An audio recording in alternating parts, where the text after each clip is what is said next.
அன்பார்ந்த தோழர்களே, என் உயிரின் உயிரான விடுதலை சிறுத்தைகளே, அனைவருக்கும் வணக்கம்.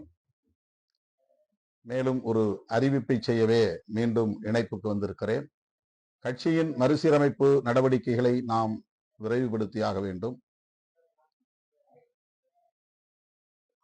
தேர்தலுக்கு முன்பும் தேர்தலுக்கு பின்பும் முழுமையாக தேர்தலை ஒட்டிய நடவடிக்கைகளில் நாம் ஈடுபட நேர்ந்தது. அதனால் கட்சி மறுசீரமைப்பு நடவடிக்கைகளை உடனடியாக தொடங்க இயலவில்லை. இடையிலே நான் ஒரு வார காலம் நாடாளுமன்ற நிலைக்குழுவின் சுற்றுப்பயணத்தில் பங்கேற்பதற்காக செல்ல நேர்ந்துவிட்டது. அது 22ஆம் தேதி தொடங்கிய பயணம். வழக்கமாக நான் நாடாளுமன்ற நிலைக்குழு பயணங்களுக்கு செல்லுவதில்லை. இந்த முறை கட்டாயம் நான் வர வேண்டும் என்று அந்த நிலைக்குழுவை சார்ந்த உறுப்பினர்களில் சிலர் என்னிடத்திலே பேசினார்கள், அதிகாரிகளும் பேசினார்கள். ஜம்மு காஷ்மீரிலே தொடங்கிய பயணம் சென்னையிலே வந்து நிறைவு பெற்றது. நான் ஜம்மு காஷ்மீருக்கு செல்லவில்லை. பெங்களூரிலே அந்த நிலைக்குழுவோடு இணைந்தேன். பெங்களூரில், கோவையில், நீலமலையில், பிறகு சென்னையில் என்று அந்த பயணம் நீடித்தது. இந்திய பாதுகாப்புத்துறையை சார்ந்த நிறுவனங்களின் செயற்பாடுகள் குறித்து ஆய்வுகளை மேற்கொள்கிற பயணம்தான் அந்த பயணம். ஒரு வகையிலே அது கல்வி சுற்றுலா என்று சொல்லலாம். நாடாளுமன்ற உறுப்பினர்கள் பாதுகாப்புத்துறையின் செயற்பாடுகளை அறிந்து கொள்வதற்கான ஒரு ஸ்டடி டூர் என்றுதான் அது அறிவிக்கப்பட்டது. வான்படை, கப்பற்படை, தரைப்படை என்ற முப்படைகளை சார்ந்த அதிகாரிகளோடு கலந்துரையாடல், அந்த நிறுவனங்களின் செயற்பாடுகள் குறித்த ஆய்வுகள் என்ற அந்த பணி, அந்த பயணம் ஒரு வாரத்திற்கு மேலாக நீடித்தது. நான் 5 நாட்கள் அதிலே பங்கேற்றேன். அந்த பயணத்தின் நிறைவாக சில நாடாளுமன்ற உறுப்பினர்கள் திருப்பதிக்கு செல்ல வேண்டும் என்று விரும்பினார்கள். தென்னிந்தியாவுக்கு நாங்கள் வந்திருக்கிறோம், எங்களோடு நீங்களும் பயணிக்க வேண்டும், எங்களுக்கு துணை இருக்க வேண்டும் என்ற வேண்டுகோளை வட இந்திய நாடாளுமன்ற உறுப்பினர்கள், அதிகாரிகள் முன்வைத்தார்கள். அதன் அடிப்படையில் நானும் திருப்பதிக்கு சென்று வந்தேன். நமக்கு மதச்சார்பின்மைதான் முக்கியமான கோட்பாடு என்றாலும் கூட மதம் சார்ந்த மக்களை புறந்தள்ளிவிட்டு அவர்களிடமிருந்து அந்நியப்பட்டு நாம் அரசியல் செய்துவிட முடியாது. ஆகவேதான் தேவாலயங்களுக்கு அழைத்தாலும் செல்லுகிறோம், மசூதிகளுக்கு சென்று வருகிறோம். அதை போல இந்து மதத்தை சார்ந்த கோயில்களுக்கும் நாம் செல்லுவதை வழக்கமாக கொண்டிருக்கிறோம். இதற்கு எந்த உள்நோக்கமும் இல்லை.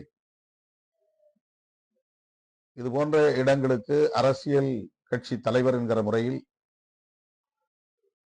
செல்ல வேண்டியது தவிர்க்க முடியாத ஒன்று, தவிர்க்க முடியாத தேவை. மக்களின் உணர்வுகளை மதிப்பது என்பதையும் தாண்டி மதம் சார்ந்த அரசியல், கலாச்சாரம் ஆகியவற்றின்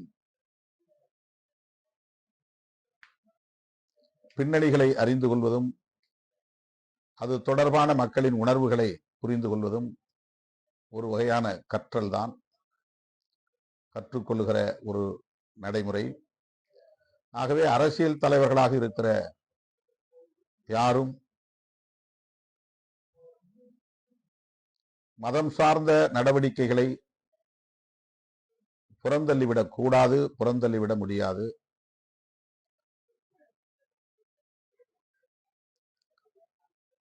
நம்முடைய இயக்கத்திற்கு அப்பாற்பட்டு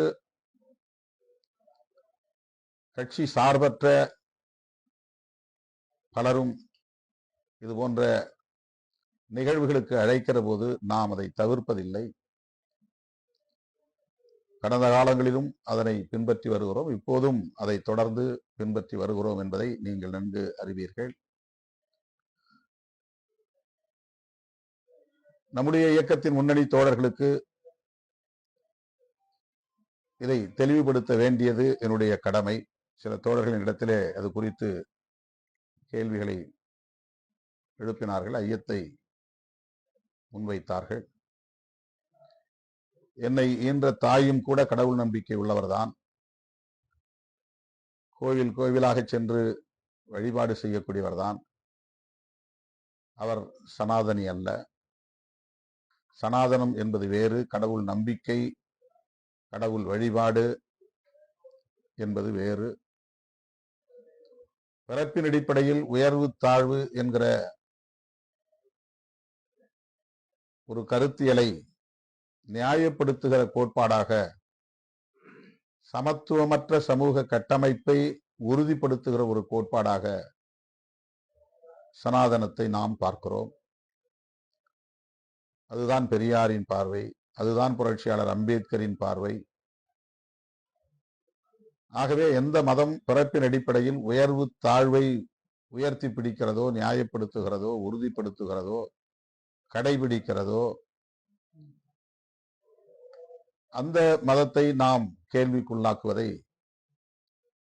பலரும் தவறாக புரிந்து கொள்ளுகிறார்கள். ஒரு குறிப்பிட்ட மதத்திற்கு எதிராக மட்டுமே நாம் பேசுகிறோம் என்பதை போன்ற ஒரு தோற்றத்தை உருவாக்குகிறார்கள். அது உண்மை அல்ல. ஆகவே இயக்கத் தோழர்கள் புரிந்து கொள்ள வேண்டும், ஆன்மீக ஈடுபாடு அல்லது இறை நம்பிக்கை அல்லது இறை வழிபாடு என்பது ஒரு மதம் சார்ந்த கலாச்சாரம். சனாதனம் என்பது மனித குலத்தை சமமாக நடத்துவதற்கு உடன்படாத ஒரு கோட்பாடு. அப்படித்தான் சனாதனத்தை இதுவரையில் ஜனநாயக சக்திகள் புரிந்து வைத்திருக்கிறார்கள். ஜனநாயக சக்திகள் அப்படித்தான் நமக்கு உணர்த்தி இருக்கிறார்கள். முற்போக்கு சக்திகள் அப்படித்தான் நமக்கு சொல்லி இருக்கிறார்கள். அப்படித்தான் நாம் புரிந்து வைத்திருக்கிறோம். பாகுபாடுகள் கூடாது என்பது நம்முடைய ஜனநாயக நடைமுறை. பாகுபாடுகள் இறைவனால் உருவாக்கப்பட்டவை என்பதை உணர்த்துவது, உறுதிப்படுத்துவது சனாதனம். வேறுபாடுகள் என்பது வேறு, பாகுபாடுகள் என்பது வேறு. வேறுபாடு என்பது இயங்கியலில் தவிர்க்க முடியாத ஒன்று. பாகுபாடு என்பது நாமே உருவாக்கி கொண்ட ஒன்று. அதை நியாயப்படுத்துகிற நிறுவனங்கள் பல உள்ளன. ஆகவேதான் பாகுபாடு வேறு, வேறுபாடு வேறு என்பதை நாம் புரிந்து கொள்ள வேண்டும். வேறுபாடு என்பது டிஃபரன்சஸ், பாகுபாடு என்பது டிஸ்கிரிமினேஷன்ஸ். டிஸ்கிரிமினேஷன்ஸ் என்பதுதான் கூடாது என்கிறோம். டிஸ்கிரிமினேஷன் என்பதை நியாயப்படுத்துகிற ஒரு கோட்பாடு தான் சனாதன் என்கிற கோட்பாடு. ஆகவே இயக்கத் தோழர்கள் பல பேர் கடவுள் நம்பிக்கை உள்ளவர்கள் இருக்கிறார்கள். ஐயப்பன் கோயிலுக்கு போகிறவர்கள் இருக்கிறார்கள். வேளாங்கண்ணி கோயிலுக்கு போகிறவர்கள் இருக்கிறார்கள். இவருடைய அந்த ஜனநாயக உரிமைகளை நாம் ஒருபோதும் விமர்சித்ததில்லை. அது தேவையில்லாதது என்று உணர்கிற போது அவர்கள் அதை கைவிடுவார்கள். அது பயனில்லாதது என்று உணர்கிற போது அதை அவர்கள் கைவிடுவார்கள். நாம் அந்த உணர்வுள்ளவர்களை மதிக்கிறோம். அதனால் அது போன்ற இடங்களில் உள்ள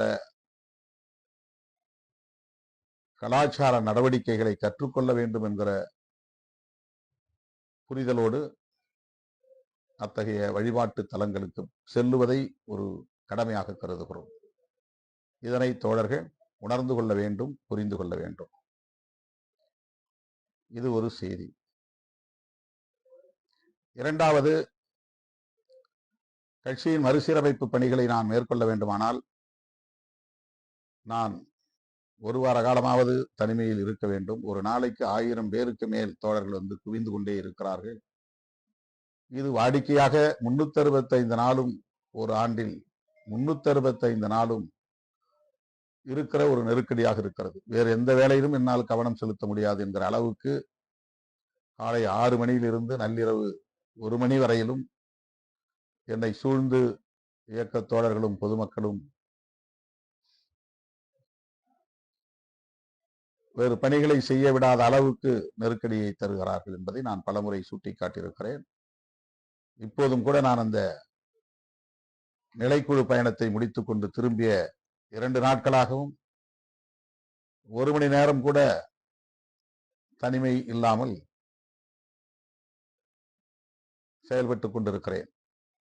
இப்போது உங்களிடையே 7:30 மணிக்கு நான் நேரடியில் வருவேன் என்று அறிவித்து வர முடியவில்லை. காரணம், இப்போது நீங்கள் தலைமையகம் வந்து பார்த்தால் தெரியும், குறைந்தது 200 பேருக்கு மேல் காத்திருக்கிறார்கள். 30க்கும் மேற்பட்ட குழுக்கள் காத்திருக்கிறார்கள். இந்த நேரலைக்கு பின்னால் அவர்களை நான் சந்தித்து விட்டு அங்கிருந்து நான் தலைமையகத்திலிருந்து கிளம்புவதற்கு எப்போது எத்தனை மணி நேரம் ஆகும் என்று எனக்கு தெரியவில்லை. ஒரு தகவலுக்காக சொல்லுகிறேன். ஆகவே 2ஆம் தேதியிலிருந்து 6ஆம் தேதி வரையில் தோழர்கள் தயவு கூர்ந்து என்னை தேடி வர வேண்டாம், சென்னைக்கு வந்து அலைய வேண்டாம். நான் சென்னையில் இல்லை என்பதை தெரிவித்துக் கொள்கிறேன். இந்த நாட்களில் அப்படியே பாதியில் விட்டுவிட்ட மறுசீரமைப்பு பணிகள், புதிய பொறுப்பாளர்கள் நியமனம் ஆகியவற்றில் கொஞ்சம் நான் கவனம் செலுத்த வேண்டும். எனவே நாளையிலிருந்து இங்கே வந்து தோழர்கள் குவிவதை தவிர்க்க வேண்டும் என்று கேட்டுக்கொள்கிறேன். தலைமையகத்தில் கட்சியின் பொருளாளர் SS பாலாஜி அவர்களும், தலைமை நிலைய செயலாளர்கள் இளம் சேக்வேரா, தகடூர் தமிழ்ச்செல்வன் ஆகியோரும் கட்டாயம் இருப்பார்கள். சொல்ல வேண்டிய செய்தியை அவர்களிடத்திலே நீங்கள் சொல்லலாம், தர வேண்டிய மனுக்களை அவர்களிடத்திலே நீங்கள் தரலாம். பரிந்துரை கடிதங்கள் வேண்டுமானால் இங்கே இயக்கத் தோழர்கள் அதற்குரிய ஏற்பாட்டை செய்வார்கள். அதை பெறுகிறவர்கள் பெறலாம். மற்றபடி என்னை தேடி வந்து என்னை சூழ்ந்து கொண்டு எனக்கு இந்த பணிகளில் கவனம் செலுத்த இயலாத அளவுக்கு ஒரு நெருக்கடியை தர வேண்டாம் என்று வேண்டுகோள் விடுக்கிறேன். அடுத்து முக்கியமான ஒரு தகவல், இயக்கத் தோழர்கள் கவனமாக கேட்க வேண்டும். இயக்கத்தின் முன்னணி பொறுப்பாளர்கள் தொடர்பாக சில ஊடகங்கள் தவறான தகவல்களை பரப்பிக் கொண்டிருக்கின்றன. திட்டமிட்டே வதந்திகளை பரப்புகின்றன. தேர்தலுக்கு முன்பு நாம் திராவிட முன்னேற்றக் கழக கூட்டணியில் இருந்த காலத்தில் நம்மை குறிவைத்து கடும் விமர்சனங்களை முன்வைத்தார்கள். என்னையே திமுக ஆதரவாளர் என்றும் பல்வேறு இழி சொற்களாலும் கடுமையாக விமர்சனம் செய்ததை நீங்கள் அறிவீர்கள். அரசியலில் நேர்மை வேண்டும், தூய்மை வேண்டும் என்கிற ஒற்றை காரணத்திற்காகத்தான் நாம் ஒரு கூட்டணியில் தொடர்ந்து நீடிக்க வேண்டும் என்று உறுதியாக இருந்தோம். மதசார்பற்ற முற்போக்கு கூட்டணியை சிதறடிப்பதற்கு நம்மை ஒரு துருப்புச்சீட்டாக பயன்படுத்த பலரும் முயற்சித்தார்கள். நம்மால் அந்த கூட்டணி பாதிக்கப்பட்டது அல்லது சிதறடிக்கப்பட்டது என்கிற களங்கம் நேர்ந்துவிடக் கூடாது என்பதில் நான் கவனமாக இருந்தேன். அதனால் எனக்கு என்ன நட்டம் என்றெல்லாம் நான் கவலைப்படவில்லை. இப்போது கூட பலரும் என்னை பார்க்கிற போது ஒரு வருடத்திற்கு முன்பே அல்லது 1.5 வருடங்களுக்கு முன்பே வெளிப்படையாக திரு விஜய் அவர்கள் உங்களை கூட்டணிக்கு அழைத்தார், நீங்கள் அதை தவிர்த்து விட்டீர்கள். அதன் பிறகும் பல பேர் உங்களை அணுகினார்கள், அப்போதும் தவிர்த்து விட்டீர்கள். அதை தவிர்க்காமல் அவர்களோடு சேர்ந்திருந்தால் இன்றைக்கு ஒரு நிலையான அரசு உருவாகி இருக்கும் விடுதலை சிறுத்தைகளும் மிகப்பெரிய சக்தியாக உருவெடுத்திருக்க முடியும் என்றெல்லாம் சொல்லுகிறார்கள். அது உண்மைதான். பலரும் என்னை அணுகினார்கள். ஆனால் அதிமுக அணியில் சேர வேண்டும் என்றும் அணுகினார்கள். விஜய் தலைமையில் ஒரு அணியை உருவாக்க வேண்டும் என்றும் அணுகினார்கள். அப்போது அவர்களுக்கெல்லாம் நான் சொன்ன ஒரே விடை, மதசார்பற்ற முற்போக்கு கூட்டணியை உருவாக்கியதில், அதை வளர்த்தெடுத்ததில், கட்டி காப்பாற்றியதில் விடுதலை சிறுத்தைகளுக்கும் ஒரு பங்கு உண்டு. அது சிறிய பங்கோ பெரிய பங்கோ பங்கு உண்டு. ஆகவே அதனை பாதுகாக்க வேண்டிய பொறுப்பு எனக்கும் இருக்கிறது. என்னுடைய நலன்களுக்காக அல்லது எனது கட்சியின் நலன்களுக்காக ஒரு கூட்டணியை உடைப்பதற்கு நான் ஒருபோதும் இடம் கொடுக்க மாட்டேன் என்று மறுதளித்ததும் உண்மை. அது தவறு என்று இப்போது நான் நினைக்கவில்லை. அதுதான் சரி. அப்படி நான் முடிவெடுத்தது 100 விழுக்காடு சரி. அரசியலில் மொராலிட்டி என்பது மிக முக்கியமானது. பலர் அதை ஏமாளித்தனம் என்று கருதலாம், அரசியல் அறியாமை என்று கருதலாம். ஆனால் நான் அவ்வாறு கருதவில்லை.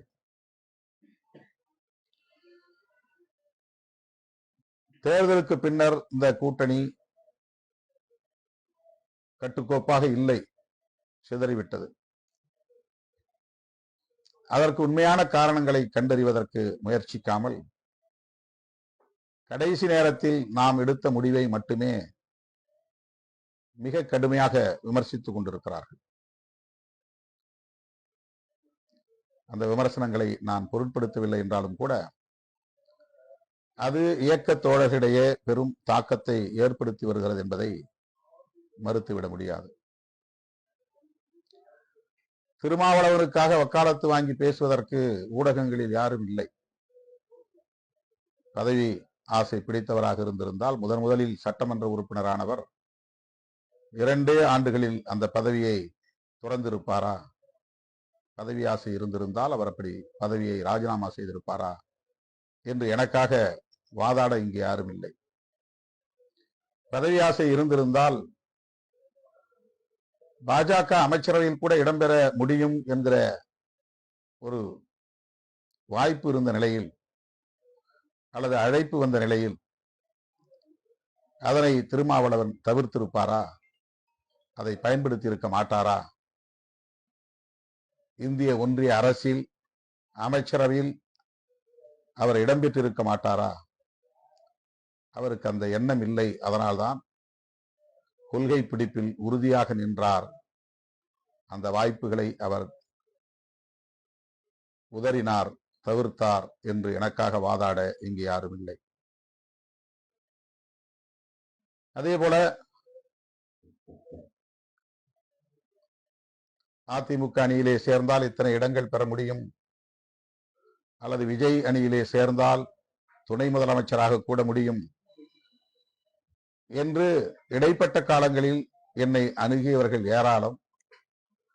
அப்படி ஒரு ஆசை இருந்திருந்தால் நான் திமுக அணியிலிருந்து வெளியேறி அதிமுக தலைமையிலான அணியிலே போய் சேர்ந்திருக்க முடியும். திருமாவளவன் அப்படி போய் சேர்ந்தாரா என்று கேட்க யாரும் இல்லை. நம்முடைய கட்சியில் இருந்தபோது ஆதவ அர்ஜுனா அவர்கள் நம்முடைய கட்சியிலே இருந்தபோது அவர் முன்னெடுத்த முயற்சிகளை ஊடகங்களில் நடைபெற்ற விவாதங்களின் மூலம் நீங்கள் அறிந்திருக்க முடியும். அப்போதும் நான் அதற்கு இடம் தரவில்லை என்பது அனைவரும் அறிந்த ஒன்று. அப்போது திருமாவளவன் அதற்கு ஏன் இணங்கவில்லை? அவருக்கு அந்த எண்ணம் இல்லை. பெரிதாக பயன்பெற வேண்டும், பெரிய அளவில் பயன்பெற வேண்டும், பதவியை உடனே பெற வேண்டும் என்கிற எண்ணம் இருந்திருந்தால் அந்த முயற்சிகளுக்கு திருமாவளவன் இணங்கி இருப்பார் அல்லவா?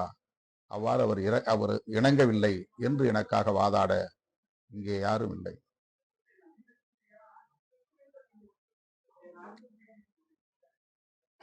நான் ஆசைப்பட்டு தேர்தலிலே போட்டியிட வேண்டும் என்று முடிவெடுத்து காட்டுமன்னார் கோயில் தொகுதியில் நான் போட்டியிடப் போகிறேன் என்று முடிவெடுத்து அறிவித்த பிறகு கூட்டணி நலன்களை கருத்தில் கொண்டு போட்டியிடுவதிலிருந்து நான் விலகிக் கொண்டேன்.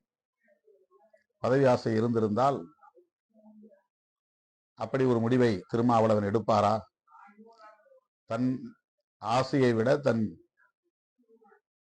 விருப்பத்தை விட கூட்டணி நலன்தான் முக்கியம் என்று கருதினார். அதனால்தான் காட்டுமன்னார் கோயில் தொகுதியிலே கூட அவர் போட்டியிடாமல் தவிர்த்து கொண்டார் என்று சொல்லுவதற்கு இங்கே யாரும் இல்லை. நான் ஏற்கனவே சொன்னதைப் போல 2006ஆம் ஆண்டு நான் தேர்தலில் மங்களூர் என்கிற திட்டக்குடி தொகுதியிலே போட்டியிடுவது என்ற அந்த தொகுதியை கேட்டு பெற்ற நிலையில் கட்சியில் இருக்கிற முன்னணி தோழர் ஒருவருடைய விருப்பத்திற்காக அவருக்கு கடைசி நேரத்தில் அந்த தொகுதியை விட்டுக் கொடுத்து விட்டு நான் தேர்தலிலேயே போட்டியிடாமல் விலகி நின்று தமிழ்நாடு முழுவதும் சுற்றுப்பயணம் செய்தேன். அன்றைக்கு அதிமுக கூட்டணி, ஒரே ஒரு முறை அதிமுக கூட்டணி நாம் இடம்பெற்றிருந்தோம். கிட்டத்தட்ட 90 தொகுதிகளில் நான் சுற்றுப்பயணம் செய்து பிரச்சாரம் செய்தேன். விடுதலை சிறுத்தைகள் போட்டியிட்ட தொகுதிகளோடு சேர்த்து. இல்லை இல்லை, நான் கட்டாயம் திட்டக்குடியில் தான் போட்டியிடுவேன், உனக்கு இந்த தொகுதி இல்லை என்றால் போ என்று நான் என்னிடத்திலே வேண்டுகோள் வைத்த தோழருக்கு நான் சொல்லவில்லை. அவர் விரும்புகிறார், அவரே நிற்கட்டும் என்று நான் அவரை வேட்பாளராக அறிவித்துவிட்டு வெளியேறினேன். இந்த வரலாறு பலருக்கும் தெரியும். திருமாவளவனுக்கு பதவி ஆசை இருந்திருந்தால் 2006ஆம் ஆண்டு நடைபெற்ற சட்டப்பேரவை தேர்தலில் 9 சட்டமன்ற தொகுதிகளில் ஒரு தொகுதியில் அவர் ஏன் போட்டியிட்டு இருக்கக்கூடாது? அதை தம் தொண்டருக்காக அல்லது தன்னோடு களத்தில் இருக்கிற ஒரு தோழருக்காக விட்டு கொடுத்தவர் அல்லவா என்று எனக்காக வாதாட இங்கு யாரும் இல்லை. அவதூறுகளை அள்ளி இறைக்கிறார். தேர்தலுக்கு முன்பே ஆதவர்ஜுனாவோடு நான் சதித்திட்டங்களை தீட்டினேன் என்று அவதூறு பரப்புகிறார்கள். உண்மையை சொன்னேன். கரூரில் நடந்த துயரம் என்னை வெகுவாக பாதித்தது. களத்தில் நான் நிற்கிற போது ஒரே ஒரு இளைஞர் கொல்லப்பட்டால் கூட துடிதுடித்து போவேன்.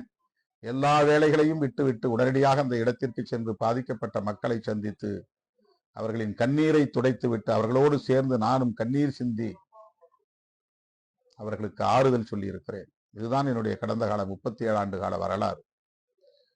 குடிசைகள் எரிந்த போது அந்த அனல் தணிவதற்கு முன்பாக, அந்த சாம்பல் தணிவதற்கு முன்பாக என் காலடி அந்த சாம்பலில் போய் இருக்கும். உடனடியாக அந்த மக்களை நான் சந்தித்திருக்கிறேன். அப்படி படுகொலை செய்யப்பட்டவர்களின் குடும்பத்தினரை உடனடியாக சந்தித்து அப்போதைக்கு நம்முடைய சக்திக்கு ஏற்ப நிதி உதவியும் செய்திருக்கிறோம். 50,000 1 லட்சம் வரையில் அன்றைய நிலையில் எத்தனை பேர் இறந்தாலும் அத்தனை குடும்பங்களுக்கும் பொருளாதார வசதி இல்லாத ஒரு கட்சி, பொருளாதார சக்தி இல்லாதவர்கள் கொண்ட ஒரு கட்சி. ஆனாலும் கூட உடனே மேடையில், நிகழ்ச்சியில் நடக்கிற மேடையிலேயே துண்டு ஏந்தி நிதியை திரட்டி எத்தனை லட்சம் வருகிறதோ அத்தனையும் அந்த பாதிக்கப்பட்ட குடும்பத்திற்கு அங்கேயே மேடையில் வழங்கி இருக்கிறேன். கட்சி சாராத பெண்கள், கட்சி சாராத இளைஞர்கள், ஏன் மேலவளவு முருகேசன் கூட திமுகவை சார்ந்தவர் தான், அவர் விடுதலை சிறுத்தைகள் கட்சியை சார்ந்தவர் இல்லை. அந்த பிரச்சனையை நான் கையில் எடுத்த போது ஒரு அரசு ஊழியராக நான் இருந்தேன். திருமாவளவன் என்கிற பெயரிலேயே கையெழுத்திட்டு அரசு சம்பளத்தை பெற்றுக் கொண்டவன் தான் நான். திருமாவளவன் என்கிற பெயரிலேயே அரசுக்கு எதிரான போராட்டங்களை தலைமை தாங்கி நடத்தி இருக்கிறேன். என் பெயரை கூட நான் மாற்றிக்கொண்டதில்லை. அரசுக்கு ஒரு பெயர், அரசியலுக்கு ஒரு பெயர் என்று பெயரை நான் மாற்றிக்கொள்ளவில்லை. அப்படி களத்திலே உடனுக்குடன் போய் நின்று அந்த மக்களின் கண்ணீரை துடைக்கிற பணிகளை கடந்த 37 ஆண்டுகளில் மேற்கொண்டவன் நான். அப்படி உடன் பணியாற்றக்கூடிய தோழர்கள் என்ன விரும்புகிறார்களோ அந்த விருப்பத்திற்கேற்பதான் நான் வாழ்ந்திருக்கிறேன். அவர்கள் விரும்புகிற உடையை நான் உடுத்தி இருக்கிறேன். அவர்கள் விரும்பி தருகிற உணவை நான் உண்டிருக்கிறேன். அவர்கள் விரும்புகிற இடங்களில் படுத்து, தரையில் படுத்து உறங்கி இருக்கிறேன். இதுதான் என்னுடைய 37 ஆண்டு கால அரசியல் வரலாறு.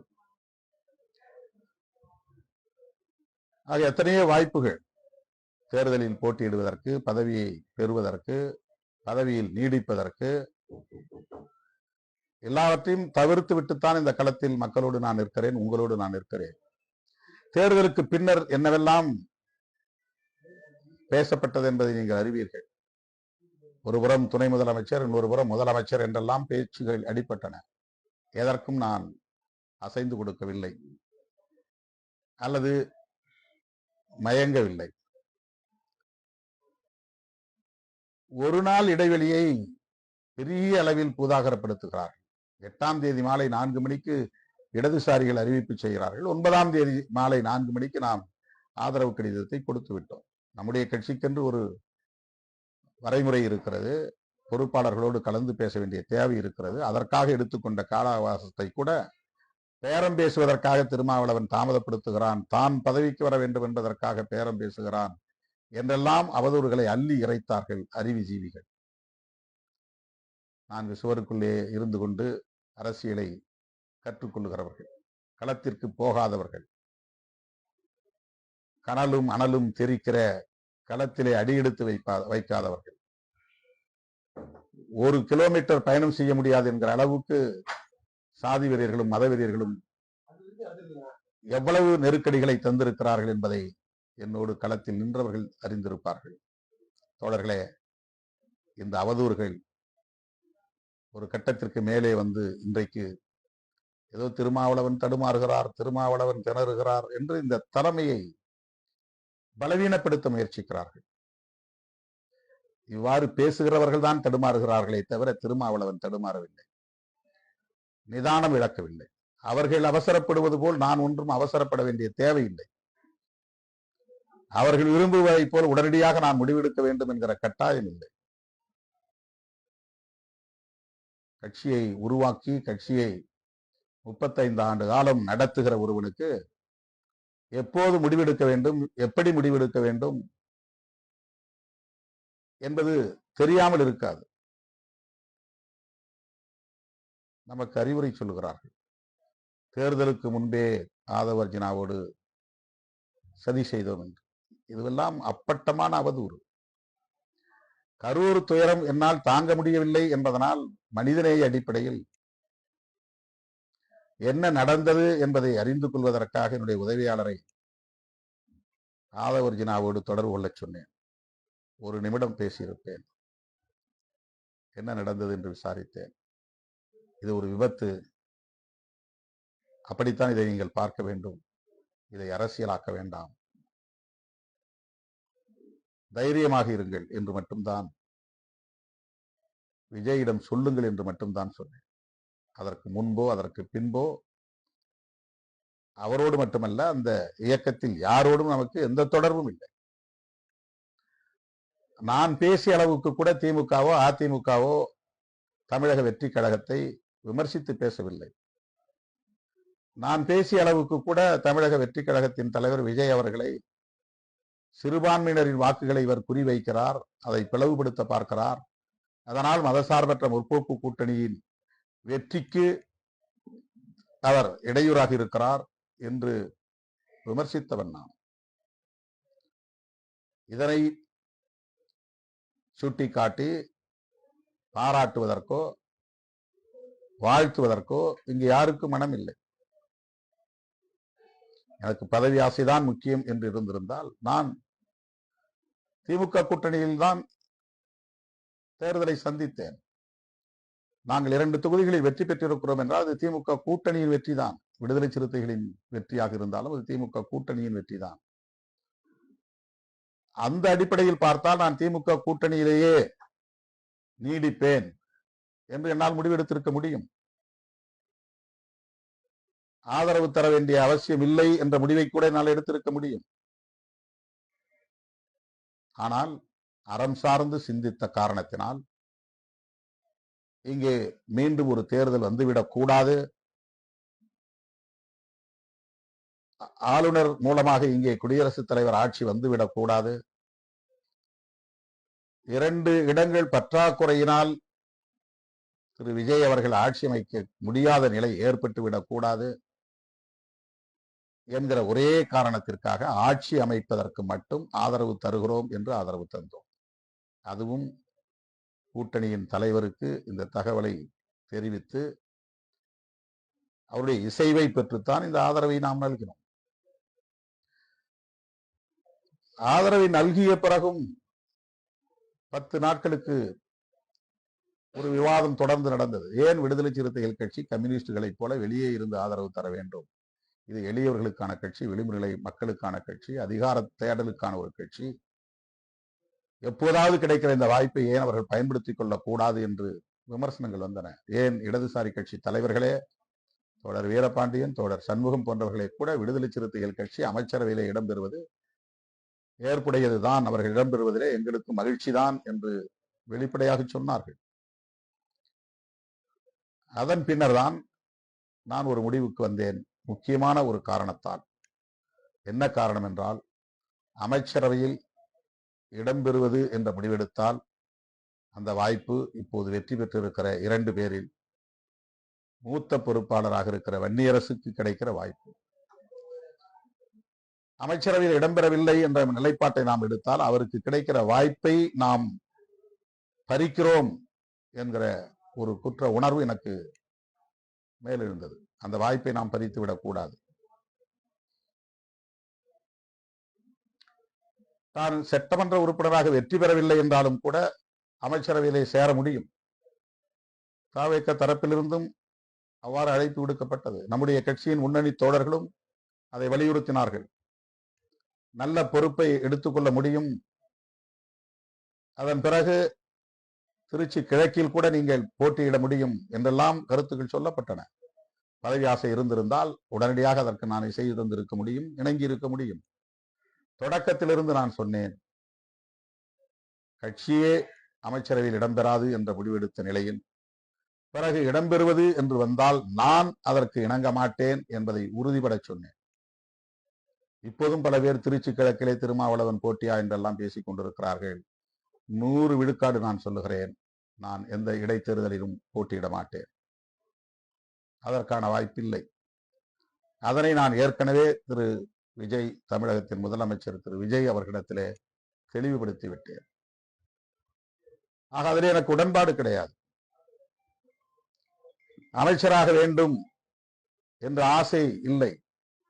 தோழர்கள் என்னை வற்புறுத்தியது உண்மைதான்.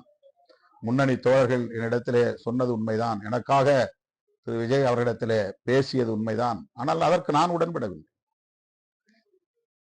இது என்னுடைய மனம் எனக்கு இட்ட கட்டளை. இது நான் யாருக்காக இந்த முடிவு எடுக்கவில்லை. யாரும் அப்படி என்னை இன்ஃப்ளூயன்ஸ் செய்துவிட முடியாது. நான் பொதுச் செயலாளரிடத்திலே சொல்லுகிற போது சொன்னேன், தனிப்பட்ட முறையிலே என்னுடைய கருத்து அமைச்சரவையில் இடம்பெறக்கூடாது. குறிப்பாக நான் அமைச்சரவையில் இடம்பெற மாட்டேன். கட்சி அடிப்படையில் நீங்கள் சிந்தித்து ஏதேனும் ஒரு முடிவை சொன்னால் அதை நான் பரிசீலிக்கிறேன் என்று தொடக்கத்திலேயே சொன்னேன். ஆகவே கட்சி அமைச்சரவையில் பங்கேற்க வேண்டும். இந்த வாய்ப்பு ஒரு வரலாற்று தருணமான வாய்ப்பு. அதை நாம் இழந்துவிடக் கூடாது என்ற ஒரு நிலைப்பாட்டை அவர்கள் முன்வைத்த போது, கட்சிக்கு கிடைக்கிற வாய்ப்பை தவறவிடக் கூடாது என்கிற அடிப்படையிலும், வன்னியரசுக்கு கிடைக்கிற வாய்ப்பை தடுத்து விட்டோம் என்கிற ஒரு சூழல் உருவாக்கிவிடக் கூடாது என்கிற அடிப்படையிலும், அதைவிட இன்னொரு முக்கியமான காரணம், விடுதலை சிறுத்தைகள் கட்சி அமைச்சரவையிலே இடம்பெற்றால்தான் இந்த அரசுக்கும் ஒரு பாதுகாப்பு என்கிற அடிப்படையில் தாவேகா கருதியதன் அடிப்படையிலும் தான் நான் இந்த முடிவை எடுத்தேன். ஆனால் இதை கடுமையாக இன்றைக்கு விமர்சிக்கிறார்கள். விமர்சித்து விட்டு போகட்டும். திடுமென நாம் ஒரு முடிவை எடுக்கிற போது, நீண்ட காலம் ஒரு அணியிலே நாம் பயணப்பட்ட நிலையில் திருமாவளவன் அப்படி ஒரு முடிவை எடுக்க மாட்டார் என்கிற நம்பிக்கையோடு பலரும் இருந்த நிலையில் இந்த முடிவு கட்டாயமாக பலருக்கும் அதிர்ச்சியை தந்திருக்கும். இதை நாம் முதலில் ஏற்றுக்கொள்ள வேண்டும். இத்தகைய அதிர்ச்சி ஏற்படத்தான் செய்யும். இந்த அதிர்ச்சி ஏற்படுகிற போது அவரவர் தகுதிக்கு ஏற்ப, அவரவர் புரிதலுக்கு ஏற்ப, அவரவருடைய தன்மைக்கு ஏற்ப விமர்சனங்களை முன்வைப்பார்கள். ஆகவே விமர்சித்து விட்டு போகட்டும், அதை கடந்து போவோம் என்றுதான் நான் சொன்னேன். தோழர்களே, இப்போது என்ன பிரச்சனை என்றால், அதுவெல்லாம் தாண்டி திருமாவளவனோடு நெருக்கமாக பயணித்தவர்கள், குறிப்பாக அந்த 4 சட்டமன்ற உறுப்பினர்கள் கடந்த முறை வெற்றி பெற்ற 4 சட்டமன்ற உறுப்பினர்கள் அதிருப்தியில் இருக்கிறார்கள். யாருமே அதிருப்தியில் இல்லை. அணையூர் பாபு அவர்கள் தோழர்களிடத்திலே சொன்னது, அண்ணன் நம்மிடத்திலே ஒரு வார்த்தை முன்கூட்டியே சொல்லி இருக்கலாம், அப்படி சொல்லாமல் முடிவெடுத்து விட்டார். இந்த ஆண்டு உங்களுக்கு வாய்ப்பு தர இயலாது என்று சொல்லியிருந்தால் அதற்கு நாம் தயாராகி இருப்போம், ஒத்துழைத்திருப்போம். அவர் திடுமென இப்படி அறிவித்தது நமக்கு அதிர்ச்சி அளிக்கிறது என்று மட்டும்தான் அவர் சொல்லியிருக்கிறார். மற்றபடி அவர் எந்த கடுமையான விமர்சனத்தையும் முன்வைக்கவில்லை. இதுதான் நான் அறிந்த வரையில் உண்மை. ஷானவாஸ் அவர்களும் இதை முன்கூட்டியே நமக்கு சொல்லியிருந்தால் அதற்கேற்ப நம்முடைய செயல் திட்டங்களை நாம் வரையறுத்திருப்போம், தேர்தல் பணிகளை மேற்கொண்டிருப்போம், பிரச்சாரங்களை மேற்கொள்வதற்கு தயாராகி இருப்போம். திடுமென இப்படி அறிவித்ததுதான் நமக்கு அதிர்ச்சி அளிக்கிறது என்று சொல்லியிருக்கிறார். பாலாஜி நம்மோடே இருக்கிறார். அண்ணன் எடுத்த முடிவு எதுவாக இருந்தாலும் அந்த முடிவுக்கு நான் கட்டுப்படுகிறேன். 3 முறை எனக்கு போட்டியிடுவதற்கான வாய்ப்பை தந்தீர்கள். ஒரு முறை சட்டமன்றத்தில் பணியாற்றுவதற்கான வாய்ப்பை நான் பெற்றேன். ஆக எந்த முடிவாக இருந்தாலும் அந்த முடிவுக்கு நான் கட்டுப்படுகிறேன் என்று அறிவித்த நாளிலிருந்து நம்மோடு தான் இருக்கிறார். சிந்தனை செல்வன் அவர்கள் செய்யூர் தொகுதியில் போட்டியிடுவதற்கான சூழலை நான் விளக்கி சொன்னதிலிருந்து புரிந்து கொண்டார், மனப்பூர்வமாக ஏற்றுக்கொண்டார். அங்குள்ள தோழர்களோடு மிக இணக்கமாக இருந்து தேர்தலை சந்தித்தார். அவர் வெற்றி பெற்று விடுவார் என்று 100 விழுக்காடு அனைவரும் நம்பியிருந்தோம். இது மும்முனை போட்டி. இந்த மும்முனை போட்டியில் மேனால் முதல்வர் அண்ணன் தளபதி ஸ்டாலின் அவர்களே வெற்றி வாய்ப்பு இழக்கும் அவலம் ஏற்பட்டது. சமூக ஊடகங்களில் கடந்த ஓரிரு ஆண்டுகளாக தாவேக தரப்பில் மேற்கொண்ட தீவிரமான பரப்புரைகளின் காரணமாக ஏற்பட்ட ஒரு எழுச்சி சென்னை போன்ற பெருநகரங்களில், சென்னை, மதுரை, கோவை போன்ற பெருநகரங்களில் அவர்கள் மிகப்பெரிய அளவிலே வெற்றி பெறுவதற்கு சமூக ஊடக தாக்கம் முக்கியமான காரணம் என்பதை யாரும் மறுத்துவிட முடியாது. ஆகவே நம்முடைய கட்சியில் 6 பேர் வெற்றி வாய்ப்பு இழக்கும் நிலை ஏற்பட்டது. அதனை மிக இலகுவாக எடுத்துக்கொண்டவர் நம்முடைய பொதுச் செயலாளர் தோழர் சிந்தனை செல்வன் அவர்கள். நம்மோடு அதன் பிறகும் அந்த தோல்வி குறித்து கலந்துரையாடலில் பங்கேற்றார். அதன் பிறகு நம்மோடு தொடர்ந்து அடுத்த கட்ட நகர்வுகள் குறித்து விவாதித்தார். நான் அமைச்சராக வேண்டும், இல்லை என்றால் கட்சி அமைச்சரவையில் பங்கேற்காமல் வெளியிலிருந்து ஆதரவு தருவது நம்முடைய கட்சிக்கு நற்பெயரை ஈட்டி தரும். நீங்கள் ஆகிவிட்டால் அது விமர்சனங்களை கடந்ததாக இருக்கும் என்ற கருத்தை அவர் முன்வைத்தார். பிறகு தலைவர் எடுக்கிற முடிவு என்னவோ அந்த முடிவுக்கு நாங்கள் கட்டுப்படுகிறோம் என்று அந்த நாட்கள் முழுவதும் நம்மோடு தான் இருந்தார். அவரோடு சேர்ந்துதான் இந்த முடிவு எடுத்தோம். 9ஆம் தேதி காலை 12:30 மணிக்கு தோழர் சிந்தனை செல்வன் அவர்களும் தோழர் ரவிக்குமார் அவர்களும் நான் இருக்கிற இடம் தேடி வந்து அவர்களோடு கலந்து பேசுவதற்குத்தான் 2 மணி நேரம் தேவைப்பட்டது. 2:30 மணி அல்லது 3 மணி அளவில் தாவேகாவுக்கு நாம் தகவல் சொல்லிவிட்டோம். வெளியில் என்ன நடக்கிறது என்று எனக்கு தெரியாது. சமூக ஊடகங்களில் என்ன கருத்துக்கள் பரப்பப்படுகின்றன என்பது எனக்கு தெரியாது. நமக்காக காத்திருக்கிறார்கள் என்பதை போன்ற ஒரு தோற்றத்தை ஏற்படுத்தினார்கள். 11 மணிக்கு நான் செய்தியாளர்களை சந்திப்பேன் என்று சொல்லவும் இல்லை, 4 மணிக்கு சந்திப்போம் என்றும் நான் சொல்லவும் இல்லை. நேரம் கடந்து போனது. இங்கே எல்லோரும் காத்திருக்கிறார்கள் என்ற போது தலைமையகத்திற்கு எப்போது வருவீர்கள் என்று கேட்டபோது 4 மணி அல்லது 5 மணிக்கு வருவோம் என்று நாம் சொன்னோம். அவ்வளவுதான். எப்படியெல்லாம் இட்டுக்கட்டி அவதூறுகளை பரப்புகிறார்கள். கூட இருக்கிற முன்னணி தோழர்கள் நமக்கு தலைமைக்கு எதிராக செயல்படுகிறார்கள் என்று அவதூறுகளை பரப்புகிறார்கள். தேர்தலின் போதே, தேர்தல் முடிவுக்கு முன்னரே தம்பி பாலாஜி அவர்களும் தம்பி ஷானவாஸ் அவர்களும் நான் தங்கியிருந்த இடத்திற்கு வந்து என்னிடத்தில் கலந்துரையாடினார்கள். தங்களின் வருத்தங்களை பகிர்ந்து கொண்டார்கள். நீங்கள் எடுத்த முடிவுக்கு கட்டுப்படுகிறோம், அதில் ஒன்றும் பிரச்சனை இல்லை. ஆனால் சில முன்னணி தோழர்கள், குறிப்பாக சங்கத்தமிழன் போன்றவர்கள் மிக கடுமையான விமர்சனங்களை முன்வைக்கிறார்கள். அவர்களை கண்டிக்க வேண்டும் அல்லது அவர் மீது நடவடிக்கை எடுக்க வேண்டும் என்பதை பகிரங்கமாக தம்பி ஷானவாசின் இடத்திலே சொன்னார். கூப்பிட்டு கண்டிக்கிறோம், ஒன்று வருத்தப்படாதீர்கள், கட்டாயம் கண்டிப்பேன் என்று அவரிடத்திலே உறுதி தந்தேன். கட்சியில் மறுசீரமைப்பிலே ஒவ்வொரு பொறுப்பாக நாம் அறிவித்துக் கொண்டே இருக்கிறோம். அப்படி அறிவித்துக் கொண்டு வருகிற நிலையில் அவர்கள் இருவருக்கும் என்ன பொறுப்பு தேவை என்று நான் வெளிப்படையாக கேட்டேன். அவர்கள் விருப்பப்படிதான் ஷானவாஸ் அவர்களுக்கு கட்சியின் முதன்மை செயலாளர் பொறுப்பும், பாலாஜி அவர்களுக்கு கட்சியின் பொருளாளர் பொறுப்பும் அறிவிக்கப்பட்டது. அவர்களோடு கலந்துரையாடல் செய்த பிறகுதான் இந்த அறிவிப்பே செய்யப்பட்டது.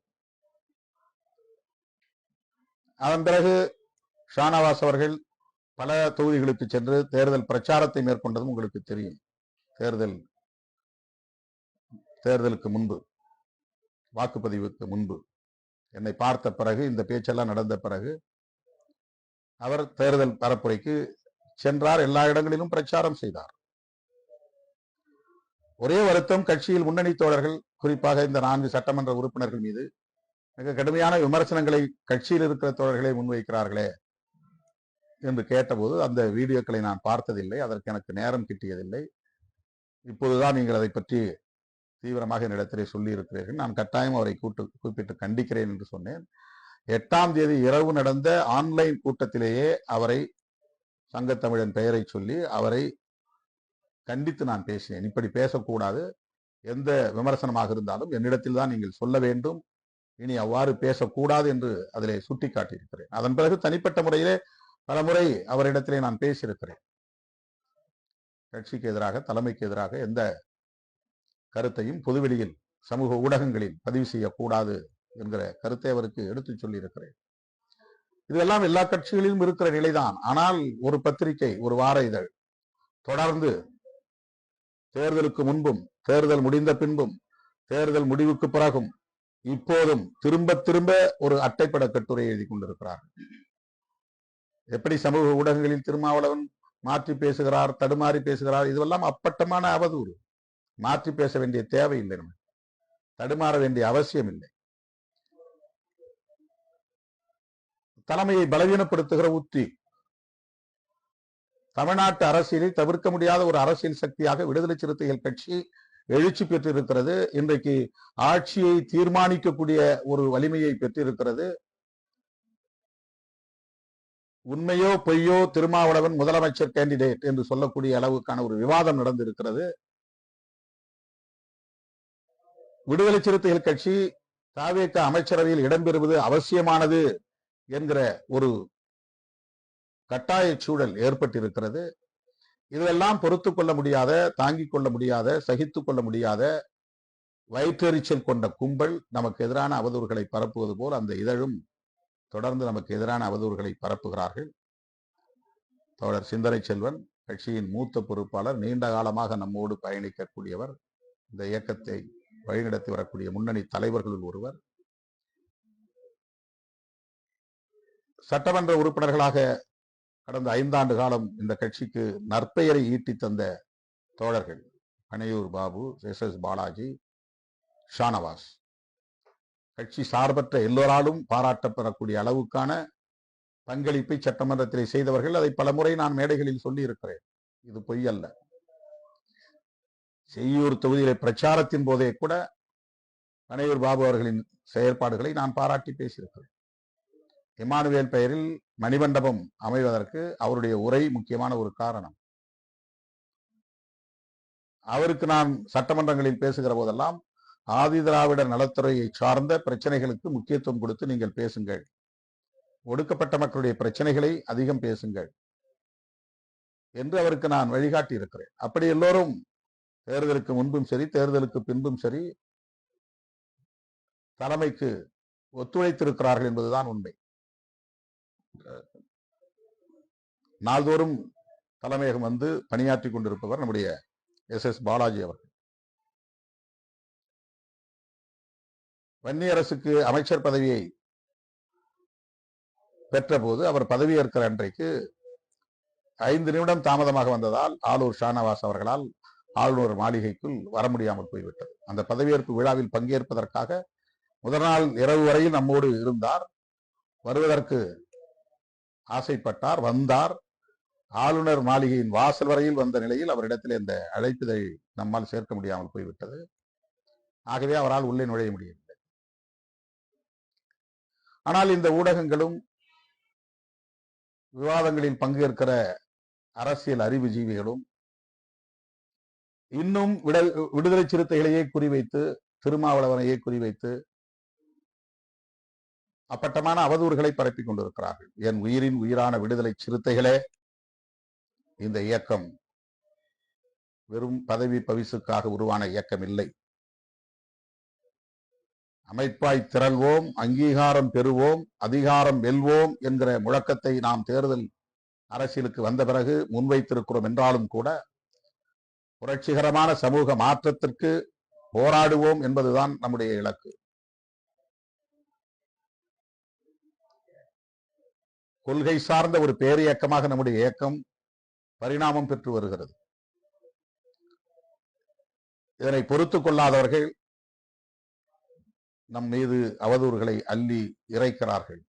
இதனை தோழர்கள் யாரும் பொருட்படுத்த வேண்டாம். அப்படி யாரோ ஃபேக் ஐடி மூலமாக பரப்புகிற வதந்திகளுக்கு பின்னூட்டம் யாரும் எழுதக்கூடாது. மனம் போன போக்கில் முன்னணி பொறுப்பாளர்கள் மீது அவர்கள் சொல்லுவதை நம்பி நீங்களும் தவறான கருத்துக்களை பரப்பக்கூடாது. இயக்க தோழர்களுக்கு சொல்லுகிறேன். அவர் போய் விடுவாரோ, இவர் போய் விடுவாரோ, அப்படி போனால் என்ன என்றெல்லாம் வெறும் யூகங்களை செய்திகளாக ஆக்கக்கூடாது. அவர்கள் நம்மோடு இருக்கிறார்கள், நம்மோடு பயணிக்கிறார்கள்.